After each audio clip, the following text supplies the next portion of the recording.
gente vai falar especificamente hoje dessa fase antes, durante e após a menopausa. E a gente vai falar da incontinência urinária, que é algo que acontece muito com as mulheres que estão passando por essa fase, tá? Por que acontece a incontinência urinária nessa fase? Se tem como a gente tratar, como é que a gente identifica se a gente tem ou se a gente não tem, os tipos de incontinência que são mais comuns. Então a gente vai falar bastante sobre isso hoje, tá? Então o tema especificamente é da incontinência na menopausa. Então, mulherada, eu vou começar falando para vocês o porquê, né? Será que realmente é verdade isso que a gente ouve falar? Que as mulheres que estão entrando na menopausa, que estão próximas da menopausa, elas têm uma chance maior de ter incontinência urinária? Será que isso é verdade? Sim, isso é verdade, tá? Então a gente sabe que o processo de menopausa, ele favorece o aparecimento da incontinência. Por que isso acontece? Eu trouxe até, agora um pouquinho antes de entrar na live, eu entrei numa base de dados que tem artigos científicos que se chama PubMed, e que é uma base confiável, com artigos de evidência científica. Eu falei, deixa eu ver se tem alguma novidade, né? Na verdade, não tem muitas novidades além do que eu já traria para vocês, mas tem uma revisão muito bacana que trouxe isso tudo detalhado de maneira bem didática e direta.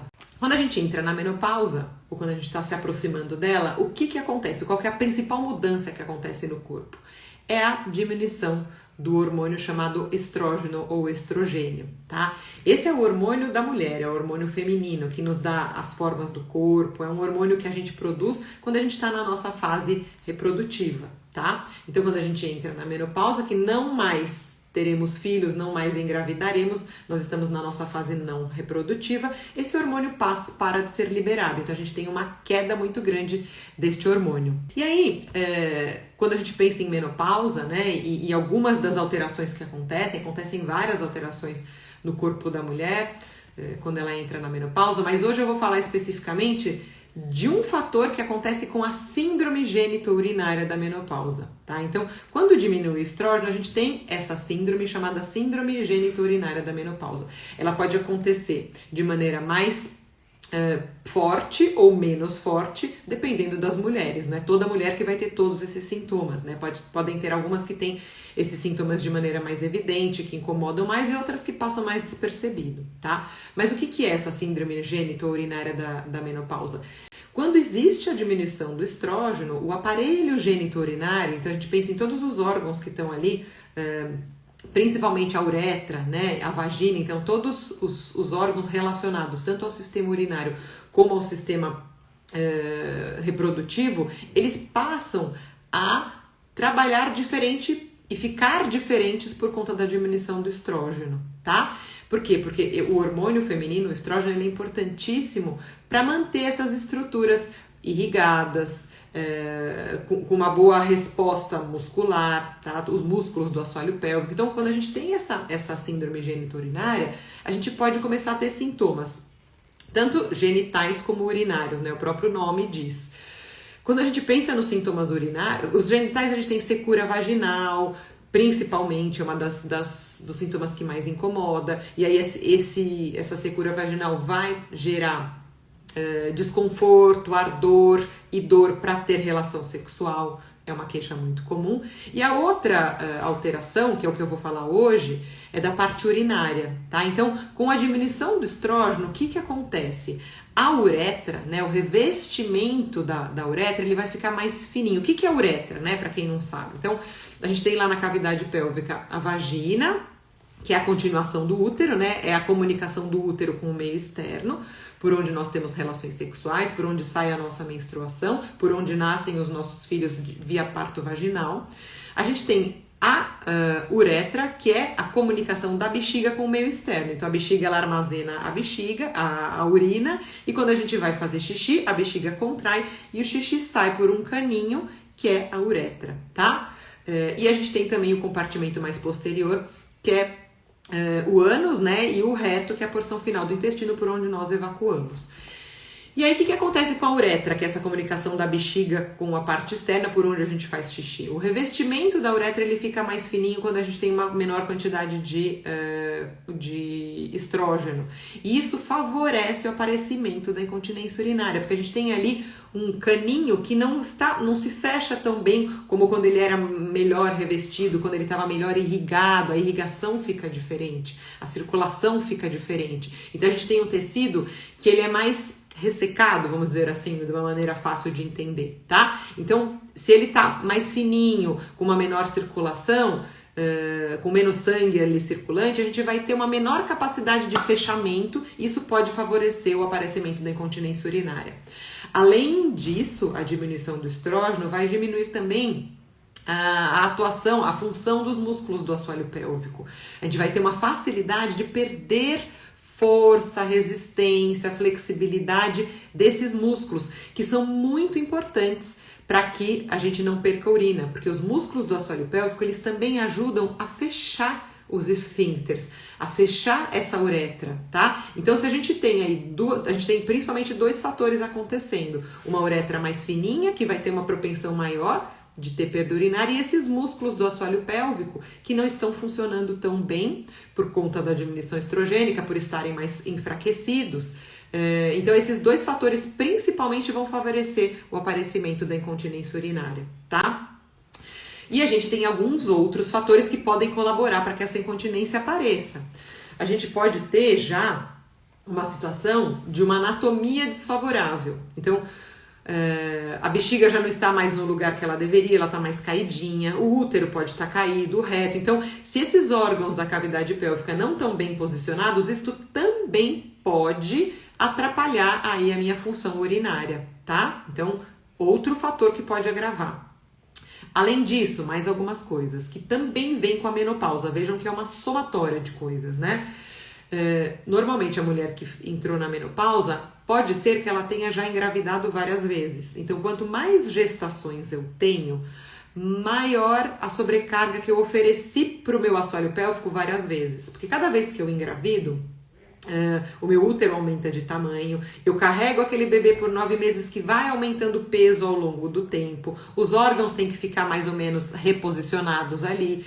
Então, cada gestação que eu tenho, eu sobrecarreguei o meu assoalho pélvico. E cada parto que eu tenho, eu também posso, dependendo de como aconteceu o parto, sobrecarregar essa musculatura, lesionar essa musculatura. Então, normalmente, muitas gestações e muitos partos, a gente fala também que são fatores de risco para o aparecimento da incontinência urinária, tá? Mais uma coisa. Então, vejam que eu falei da alteração hormonal, que vai influenciar no revestimento da uretra e na função dos músculos do assoalho pélvico. Eu falei da alteração da anatomia pélvica que pode acontecer, prolapsos, os órgãos não estarem mais bem posicionados, isso pode favorecer o aparecimento. Falei de gestações e partos, que são fatores de risco, e ainda a gente tem a questão da mudança da composição corporal. Quando a mulher entra na menopausa, muitas delas ganham peso, a gente tem isso registrado na literatura, tá? Justamente porque o estrógeno também ajudava essa mulher a ter esse corpo mais violão, ela vai tendo aí uma tendência de acumular mais gordura na região da cintura, e essa alteração, e se ela ganha peso, o sobrepeso e a obesidade são fatores de risco muito importantes para o aparecimento da incontinência urinária. Então vocês vejam que às vezes pode ser que um fator só esteja cometendo uma mulher a ter incontinência urinária, mas pode ser que ela tenha vários fatores misturados, tá? Se ela foi fumante, se ela ainda fuma, isso também acaba atrapalhando. Às vezes mulheres que têm algum problema de pulmonar, que gera muita tosse, sobrecarrega muito o assoalho pélvico, e aquelas mulheres que fazem atividade física com muito impacto. É um outro fator de risco, tá? Não tão forte quanto o sobrepeso, quanto as múltiplas gestações e partos, mas todos esses fatores juntos, eles vão favorecer o aparecimento da incontinência urinária. A Elsie perguntou se é normal perder peso na menopausa. Normalmente o que acontece é ganhar peso, tá? Se está acontecendo um ganho de peso involuntário, um ganho não, uma perda de peso involuntária, é bom verificar o que está acontecendo. Às vezes, por exemplo, pode existir, muitas mulheres quando vão ficando mais velhas, elas vão tendo uma alteração na tireoide, então de repente um hipertireoidismo pode fazer com que você perca peso. Então, normalmente a gente ganha peso. Se a gente perde de maneira involuntária, sem fazer uma dieta, sem ter diminuído, de repente eu não fiz dieta, mas eu tô num ritmo que eu tô comendo um pouco menos, e aí eu entendo que essa perda de peso aconteceu de maneira natural, tudo bem. Agora, se você perde peso sem uma causa evidente, é bom pesquisar, tá? Porque não é o comum, tá bom? Eu falei um pouquinho aqui de todas essas situações que podem favorecer o aparecimento da incontinência urinária, tá? Mas eu quero falar de novo para vocês o seguinte, eu venho aqui nas lives, eu começo elas falando dos problemas. E quando a gente começa falando dos problemas, é uma chuva de coisas negativas, né? Então eu entrei na menopausa, nossa, não tenho mais o estrógeno aqui, vou engordar, vai aparecer incontinência, vai ressecar minha vagina, que horror!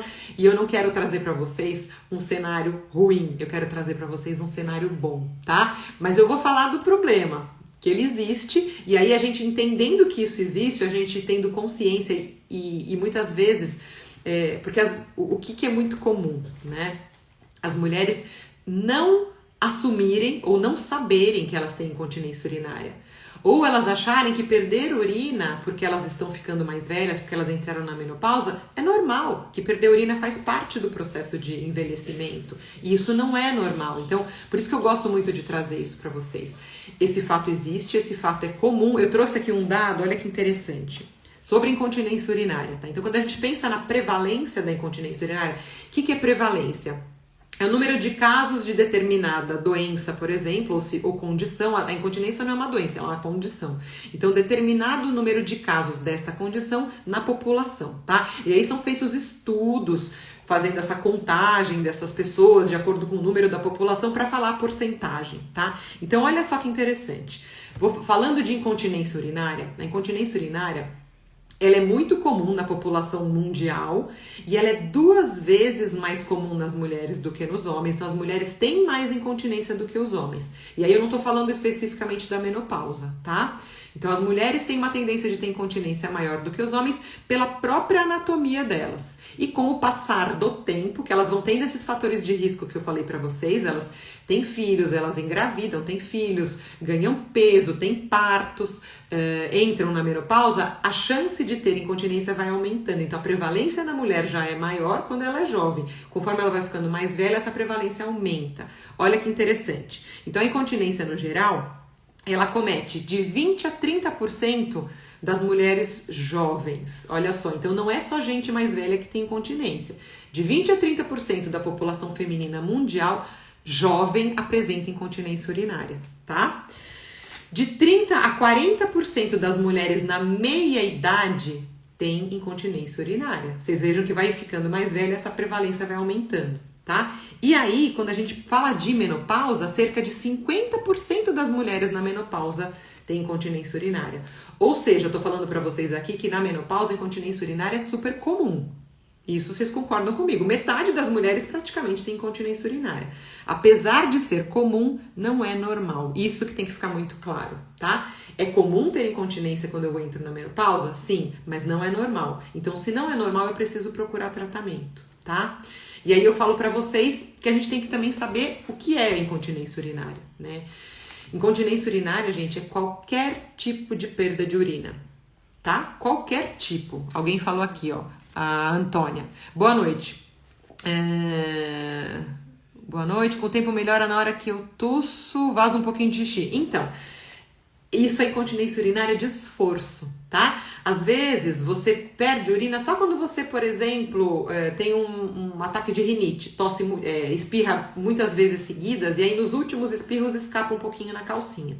E aí você fala, poxa, mas aí eu tive um ataque de alergia, uma rinite alérgica, eu espirrei muitas vezes e saiu um pouco de xixi, tudo bem, é normal. Não é normal. O normal é você tossir, espirrar e não escapar nada de xixi, tá? Então, assim, preste atenção, mesmo que escape só um pouquinho, você tem incontinência urinária, porque não era para escapar, tá? Qualquer perda involuntária de urina é incontinência urinária.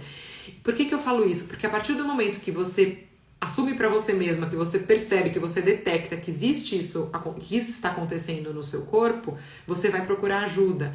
E quanto mais cedo você procurar ajuda, quanto antes você melhorar essa condição, maiores as chances de você se curar completamente, tá? A gente sabe que quanto pior a severidade da incontinência, ou seja, quanto maior a quantidade de urina que eu perco com pouco esforço, né, por exemplo, mais difícil é de tratar de uma maneira conservadora, com exercícios, por exemplo. Se eu perco só um pouquinho, se eu estou numa fase inicial da minha incontinência urinária, se a minha incontinência ainda é leve, as chances de eu melhorar com um tratamento conservador, com exercícios, por exemplo, são muito grandes. Eu trouxe outro dado aqui dessa pesquisa que eu peguei, ó, que mostra que mulheres com incontinência urinária leve, então perdem uma quantidade pequena, tá?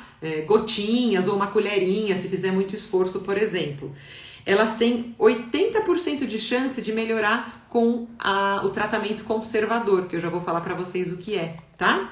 E as mulheres que têm incontinência urinária moderada, ou seja, que elas já perdem uma quantidade um pouquinho maior de urina, seja quando elas fazem força, exercício, ou quando elas têm uma urgência para ir no banheiro, essas têm 50% de chance de melhorar com um tratamento conservador. Aquelas que perdem muita urina, que tem uma incontinência severa, que tem que usar muito absorvente, que molha toda a roupa, ou que quando perde sai muita quantidade, a chance delas melhorarem com o tratamento conservador é menor, tá? É menos do que 50%. Muitas vezes essas mulheres vão precisar fazer uma cirurgia. Então, o que eu falo? Se você sabe, se você percebeu que escapou xixi, independente de qual situação, vai procurar ajuda, vai procurar fazer alguma coisa que vai melhorar e que é o tratamento conservador, né? Então aí que entra a história da fisioterapia, da ginástica feminina e dos exercícios. Antes de eu falar isso, eu queria só, para quem não sabe, diferenciar os tipos de incontinência, tá? Então a gente tem a incontinência urinária de esforço. Qual que é a incontinência urinária de esforço? Aquela que eu perco urina, por exemplo, essa que a Antônia falou, que quando ela tosse, sai um pouquinho de xixi. Ou quando eu espirro, sai um pouquinho de xixi. Ou se eu tô na academia, tô pulando, tô fazendo um polichinelo, eu fiz um agachamento e eu escapo que sai um xixi. Ou até na caminhada. Tem paciente que vem no meu consultório e fala, nossa, eu tava caminhando e percebi que molhou minha roupa. Aí eu fiquei preocupada e vim fazer um tratamento. Então, assim, todas essas incontinências que eu falei, elas são incontinências urinárias de esforço. Por quê? Porque a perda da urina acontece quando eu faço um esforço. Se eu tossi, se eu espirrei, atim, ou se eu saltei no chão, tudo isso fez um esforço aqui no meu abdômen, no meu tronco, que foi transmitido ali para a região pélvica. Os meus músculos não tinham força suficiente para fechar na hora que eu fiz essa força, e aí o xixi que estava na bexiga escapou, tá? Isso é incontinência urinária de esforço. Para esse tipo de incontinência, os exercícios são fantásticos. Por quê? Porque quando eu faço exercício para o assoalho pélvico, eu melhoro a condição dos músculos, que eu já falei lá no comecinho da live, que são um dos responsáveis, né? Essa musculatura do assoalho pélvico é uma das responsáveis por manter a continência, por fechar os esfíncteres, por evitar que exista a perda de urina, tá? Porque esses músculos estão revestindo a pelve. Se eu trabalho exercícios específicos para esses músculos, eu melhoro a força deles, a resistência deles, a flexibilidade deles e a coordenação deles. Ou seja, eu vou ter uma resposta muscular muito melhor, que vai fazer com que, nesses momentos de aumento de pressão abdominal, quando eu tusso, espirro, faço força, eu consiga ativar esses músculos na hora certa, com a força adequada e do jeito certo, e aí eu não perco urina, tá? E o tratamento conservador, quando a gente chama, o que é o conservador? Ele não é baseado em cirurgia. Então, todos os tratamentos que não envolvem cirurgia. Então, podem ser medicamentos, podem ser mudanças de comportamento, de estilo de vida, de quantidade de líquido que bebe, a hora que bebe, e os exercícios são o carro-chefe, tá? Exercícios específicos para o assoalho pélvico. Outro tipo de incontinência que eu tenho, deixa eu só ver se eu não deixei de responder ninguém. Outro tipo de incontinência que eu tenho é a incontinência que pode existir, né? A incontinência urinária de urgência. Muitas pessoas têm uma síndrome chamada síndrome da bexiga hiperativa, que tem essa incontinência, que pode ter essa incontinência de urgência. O que é isso? A bexiga dessas pessoas, ela é hiperativa. Então, quando ela tá começando a encher, tem um pouquinho de urina lá dentro, ela começa a fazer contração, querendo esvaziar, numa quantidade pequena de urina. O que essas contrações da bexiga fazem? Elas dão a sensação pra gente de que a gente precisa ir pro banheiro. Então, quem não tem urgência, quando tá com a bexiga no volume, né, sei lá, 400 ml, a gente tem a vontade, a gente percebe que a bexiga tá cheia, a gente fala, eu preciso ir pro banheiro. A bexiga avisa a gente que a gente precisa ir pro banheiro, né? As pessoas que têm bexiga hiperativa, essa bexiga ela é hiperativa, olha o nome. Então, com qualquer volumezinho de urina, ela já tem vontade de ir ao banheiro. Oi, Sandra, boa noite. E aí, muitas vezes, dependendo de como essa bexiga contrai, essa vontade ela é muito forte e ela é urgente. A pessoa sente a vontade, ela tem que sair correndo pro banheiro e não consegue segurar por muito tempo, tá? São aquelas pessoas que vão muitas vezes ao banheiro, seja de dia ou seja à noite, tá? Que é a incontinência por urgência? Quando essa pessoa tem essa urgência, tem essa vontade que vem de repente, de forma súbita e incontrolável, ela tem que sair pro banheiro, aquelas pessoas que conhecem todos os banheiros, e no caminho, por exemplo, quando ela vai abrir a porta, ou quando ela vai abaixar a roupa, ou ela vai levantar a tampa do vaso, escapa xixi. Não dá tempo dela terminar tudo antes de sentar no vaso e fazer o xixi dela. Então é uma incontinência, porque escapou involuntariamente, por urgência. Então é uma incontinência urinária de urgência. Vejam que ela é diferente da incontinência de esforço. A de esforço é um problema nos músculos. E a de urgência é um problema dessa bexiga que contrai muito forte e antes fora de hora, tá? O que pode acontecer são pessoas que têm as duas coisas. Daí eu tenho uma incontinência urinária mista, incontinência de esforço e incontinência de urgência, tá? Para incontinência urinária de urgência, qual que é o tratamento conservador? Tem medicamentos que ajudam a controlar. Na fisioterapia a gente usa eletroestimulação, a gente tem uns aparelhinhos que a gente usa que controlam essas contrações involuntárias da bexiga e a gente usa também os exercícios, porque quando a gente fortalece os músculos do assoalho pélvico, a gente melhora a condição dessa musculatura que controla a saída do xixi. Então, com os exercícios, muitas mulheres, eu tenho várias alunas da ginástica feminina que tinham bexiga hiperativa, urgência para fazer xixi, e falam que quando começaram a fazer os exercícios da ginástica, elas começaram a melhorar da urgência, tá? E no consultório também eu vejo isso muito acontecer. É que no consultório a gente faz um combo de tratamento, a gente junta muitas coisas. Na turma da ginástica feminina a gente vê bastante essa resposta só com os exercícios, porque elas fazem os exercícios e depois elas vão contando pra mim, vão conversando comigo pra falar como é que tá, né, como é que estão os sintomas. E a gente tem também, gente, um outro tipo de incontinência que pouco se fala, porque ela é mais constrangedora ainda. Eu falei pra vocês que na síndrome geniturinária da menopausa, a gente tem, né, então, a incontinência, tudo por conta da alteração que o aparelho geniturinário tem devido à diminuição dos hormônios. E a gente tem secura vaginal, dificuldade para ter relação, tá? Isso é um fato. E o outro fato é que muitas mulheres têm também perda de urina durante as relações sexuais. Então, quando elas têm o orgasmo, por exemplo, que tem as contrações e o relaxamento, muitas vezes escapa xixi. E isso é muito chato. Elas vêm no consultório falando pra mim que é muito constrangedor, porque às vezes a mulher, além dela ter a secura vaginal, que já é chato porque dá dor e isso vai afastando ela da vida sexual, se ela tem medo que escape xixi durante a relação, cada vez mais ela vai querer menos se relacionar, ter relações sexuais com a sua parceria. Então, a incontinência urinária, que a gente chama de incontinência urinária no coito, né? Então, durante as relações sexuais. Ela tem muita relação também com a fraqueza. Às vezes, ela se mistura, né, com as mulheres que têm incontinência de urgência e esforço e perdem também durante a relação. Então, fazer o tratamento conservador baseado principalmente no treinamento dos músculos do assoalho pélvico é o que vai ajudar a resolver também esse tipo de incontinência urinária, tá? E aí, né, quando a gente fala dos exercícios para tratar, o que a gente tem que fazer? Tem gente que pergunta para mim assim, então eu vou fazer yoga, né, ou pilates para melhorar minha incontinência. Né, que eu tô na menopausa, eu tô tendo incontinência de esforço, eu tô perdendo urina durante as relações sexuais e eu vou fazer yoga ou pilates. É bom? Olha, pra mim, assim, em primeiro lugar, eu acho que todos os exercícios são bons. Eu nunca vou falar pra vocês que fazer algum tipo de exercício vai ser ruim. Eu sou fã de exercício, pra mim exercício é o melhor remédio que existe no mundo, né? Então, se vocês puderem investir em vocês, pensando em longevidade, pensando em envelhecimento saudável, exercício tem que estar no primeiro lugar da lista. Então, independente do tipo de exercício, eu sempre vou achar legal que vocês façam. Eu costumo falar assim, exercício bom é aquele que você faz e que você gosta de fazer. Descubra o seu. Se você descobrir o seu e fizer, você vai estar investindo muito em você mesma, tá?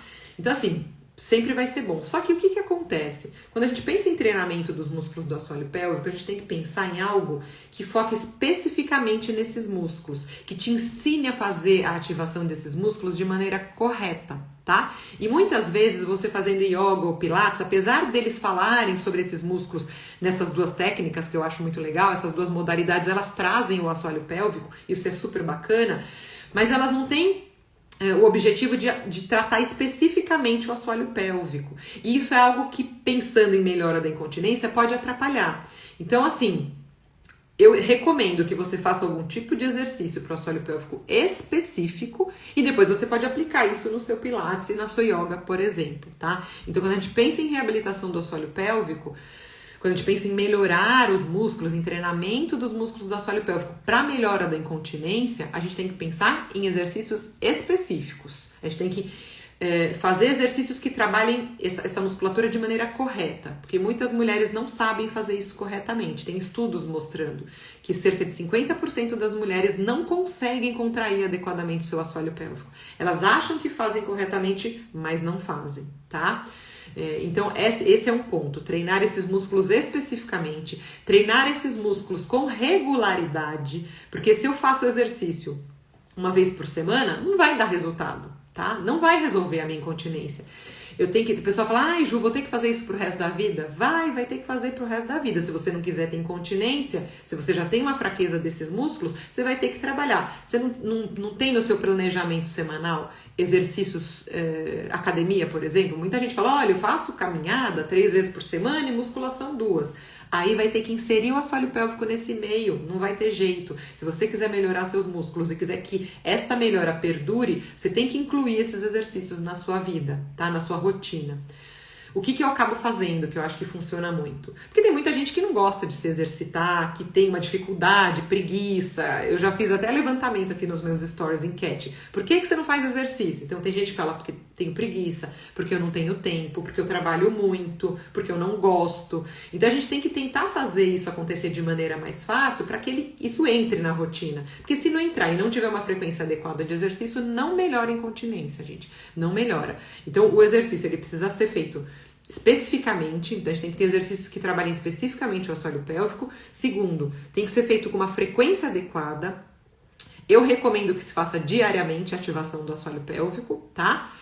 Tem um estudo que eu li essa semana, super recente, que ele avaliou qual tipo de treinamento para os músculos do assoalho pélvico era mais eficaz. Ó, que legal, essa pergunta é uma pergunta que a gente sempre faz, né? Vou fazer exercício, quanto tempo vai demorar para eu ficar bem, para eu melhorar da minha incontinência, quanto eu vou precisar fazer? E aí eles verificaram, era uma revisão, eles verificaram vários trabalhos científicos que tinham feito exercícios de assoalho pélvico para melhorar a incontinência. Quais foram os tipos de treinamento que tiveram melhor resultado? Aqueles que duraram pelo menos, olha só, entre 6 e 12 semanas, então um plano de treinamento para começar a dar resultado, ele dura no mínimo de 6 a 12 semanas, tá? Ele tem que ser feito no mínimo 3 vezes por semana, então 3 vezes por semana ou mais, e a duração dos treinos de aproximadamente 45 minutos nesses trabalhos, tá? Eu acredito que com menos a gente resolve. Eu tenho isso na minha prática clínica, não precisa ser 45 minutos. Dificilmente as pessoas têm 45 minutos para ficar fazendo exercício para o assoalho pélvico. É que nessas pesquisas científicas, o que acontecia? As pessoas participavam de projetos científicos, elas iam nos lugares, eram acompanhadas por uma pessoa, um fisioterapeuta, que fazia uma série de exercícios 3 vezes por semana.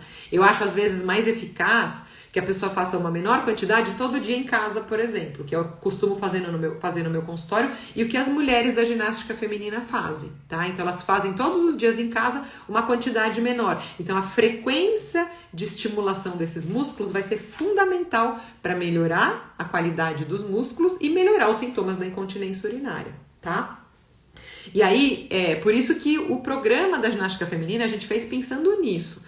Como é que eu vou fazer um programa de exercícios que vai ser feito online, que as mulheres, eu vou ter que ter certeza que essas mulheres estão fazendo esse exercício corretamente. Antes de eu fazer o programa, eu conversei com as meninas que fazem ele pra mim, e eu conversei com um monte de amiga minha, mandei enquete pra elas. Olha, eu tô pensando em fazer um programa online. O que vocês acham?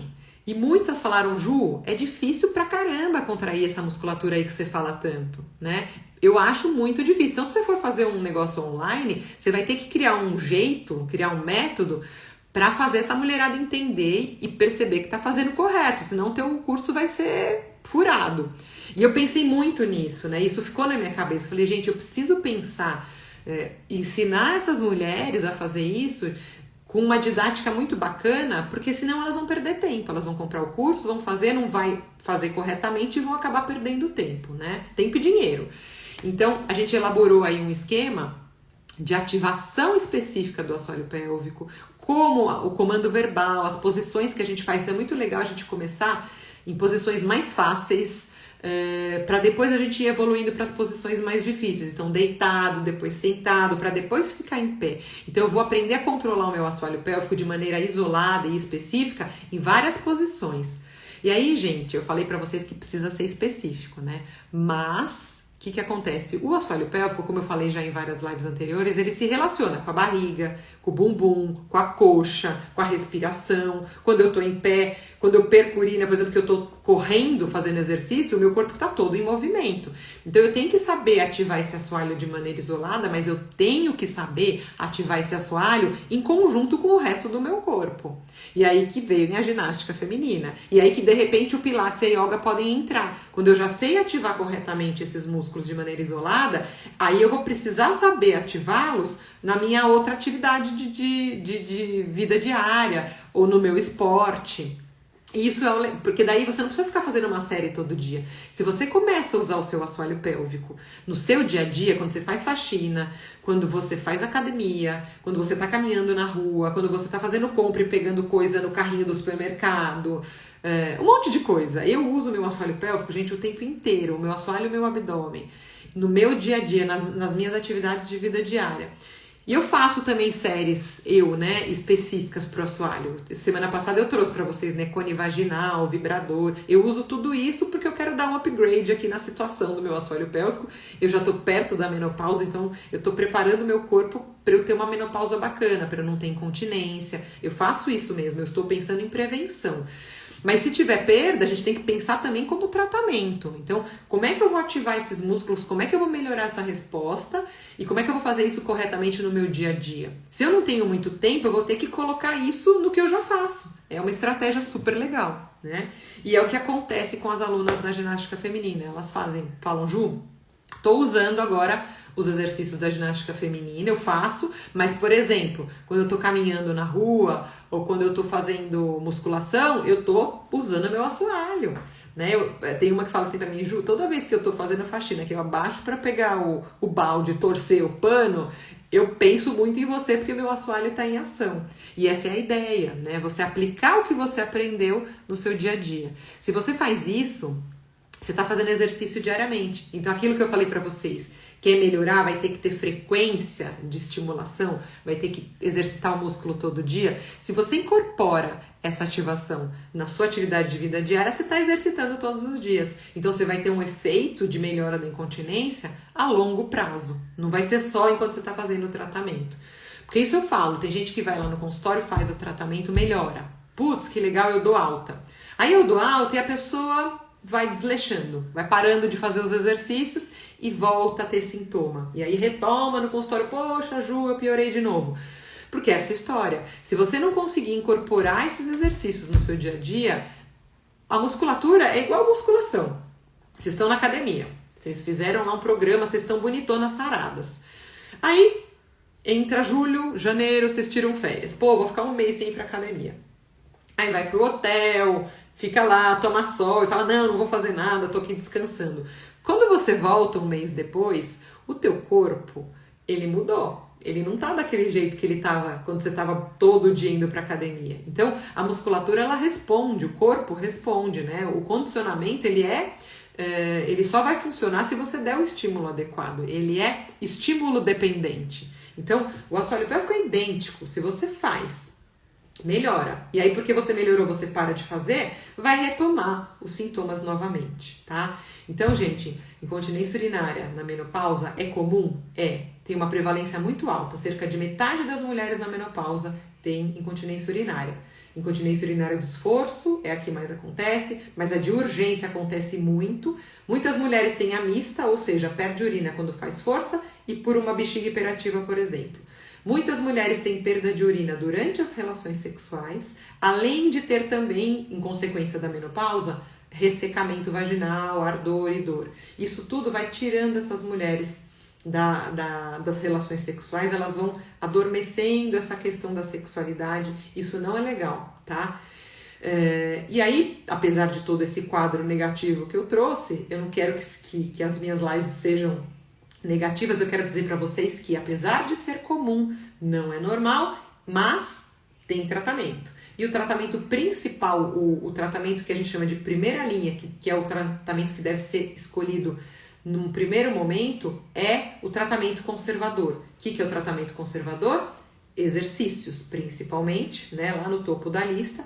Mudança de comportamento, então se a gente pega, por exemplo, a incontinência por urgência, a bexiga hiperativa, às vezes a gente tem que alterar horário de beber líquido, tipo de líquido que bebe, intervalo entre um xixi e outro, a gente vai fazendo um treinamento para essa bexiga começar a funcionar de maneira mais adequada. A gente chama isso de terapia comportamental, tá? Então terapia comportamental também é tratamento conservador. Em alguns casos a gente pode usar eletroestimulação, biofeedback, os cones, os vibradores, as coisas que eu trouxe para vocês na semana passada. E medicamentos também ajudam, principalmente para bexiga hiperativa. Mas se eu tivesse que falar para vocês, se alguém me pergunta aqui, Ju, qual que é o tratamento para incontinência urinária que você acha que é o mais bacana, que você põe no número 1 da lista, no topo? Exercício, tá? Treinamento dos músculos do assoalho pélvico. Mas não é qualquer exercício, aí vou voltar para o que eu estava falando. Tem que ser específico, tem que ser um programa de exercícios que seja específico para o assoalho pélvico, tá? Ou a fisioterapia pélvica, que um fisioterapeuta vai te avaliar e vai te ensinar, ou eu recomendo, por exemplo, a ginástica feminina, que foi um programa que eu desenvolvi e que eu fiz com maior cuidado, pensando em todos os princípios do treinamento, pensando em dar o estímulo mais adequado possível, porque eu quero que as mulheres que fazem esse curso estejam sabendo fazer adequadamente. Eu quero que elas entendam e que elas melhorem a vida delas. E aí, gente, pensando nessa história da frequência de treinamento, é muito legal, porque essas turmas da ginástica feminina, quando eu fiz as primeiras, eu fazia reunião depois com elas para ver como foi, pegar o feedback, o que podia melhorar. E elas falavam assim, Ju, foi fantástico, só que agora que eu terminei o programa, que dura 28 dias, né, o programa, 2 semanas só de assoalho pélvico e as 2 últimas de exercícios para o corpo todo, juntando o assoalho pélvico com o corpo todo. E elas falavam assim, depois que eu terminei, eu tô relaxando. É o que eu falei pra vocês que acontece no consultório, né? A pessoa melhora, não tem mais muito sintoma, não perde mais urina, fala, ai, que bom, agora eu tô bem. E para de fazer exercício. Aí para de fazer exercício, os sintomas voltam, né? E aí, conversando com elas, com as alunas, elas iam me dando esse feedback. E aí eu falei, poxa, eu vou fazer um encontro ao vivo com elas toda semana, porque vai ser um estímulo para que elas continuem fazendo, né? Então a gente tem aulas toda segunda-feira de manhã ao vivo, então para quem quer eu tô lá ao vivo, a gente marca horário, é 8h30 da manhã na segunda. A gente tem um grupo exclusivo da ginástica feminina para aquelas que tem muitas que falaram, poxa, segunda-feira eu não posso. Então muitas que não podem no horário, elas assistem depois num outro horário, um outro dia. E essas aulas estão gravadas, então a gente tem uma coleção de mais ou menos 20 aulas já, que foram feitas ao vivo e estão no aplicativo. Para quem faz o curso, pode depois fazer essas aulas que duram 1 hora. Porque as aulas do aplicativo, elas duram no máximo 20 minutos. Eu fiz curtinho justamente por conta dessa história que as mulheres falam, eu não tenho tempo, eu não posso, eu trabalho muito. Então são aulas curtas, eficazes, para melhorar a condição do assoalho pélvico, do corpo e de tudo mais. Mas para quem tem mais tempo e quer fazer um treino mais forte, essas aulas são mais puxadas. Garanto para vocês, às vezes a gente mede, né? Eu brinco com elas, eu ponho meu reloginho, então eu vejo quantas calorias a gente perde, quanto que a frequência cardíaca sobe, tentando trabalhar esse corpo de maneira mais completa. É muito legal, né? Então tem muito essa relação da diminuição hormonal e os outros fatores de risco. Então, O estilo de vida, né? Então, o sobrepeso e obesidade são fatores muito importantes para o aparecimento da incontinência. Gestações e partos são fatores de risco. Mulheres que são fumantes ou que têm algum problema pulmonar, que tossem muito, que fazem muita sobrecarga para o assoalho. Mulheres que fazem atividade física com impacto devem reforçar o seu assoalho.